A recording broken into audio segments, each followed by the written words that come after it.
নমস্কাৰ বন্ধু বান্ধৱীসকল, স্বাগতম জনাইছোঁ জব নিউজ আছাম ইউটিউব চেনেললৈ।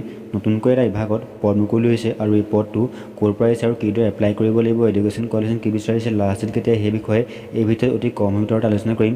গতিকে ভিডিঅ'টো স্কিপ নকৰি শেষলৈকে চাই থাকিব আৰু যিসকল বন্ধু বান্ধৱীয়ে জব নিউজ আছাম ইউটিউব চেনেলটো ছাবস্ক্ৰাইব কৰা নাই ছাবস্ক্ৰাইব কৰি ল'ব।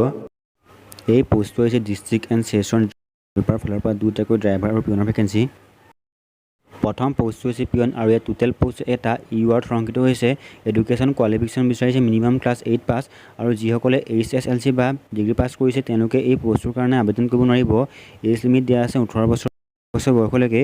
ইয়াত দৰমহা নিৰিখ ৰাখিছে 12,000 পৰা 27,500 টকা আৰু লগত গ্ৰেড পে দিব 3,900 টকা। 2 নম্বৰ পষ্টটো হৈছে ড্ৰাইভাৰ আৰু ইয়াত টোটেল পষ্ট এটা ইউআৰত সংৰক্ষিত হৈছে। এডুকেশ্যন কোৱালিফিকেশ্যন বিচাৰিছে মিনিমাম ক্লাছ 8 পাছ আৰু যিসকলে মেট্ৰিক পাছ কৰিছে বা ডিগ্ৰী পাছ কৰিছে এই পষ্টটোৰ কাৰণে আবেদন কৰিব নোৱাৰিব।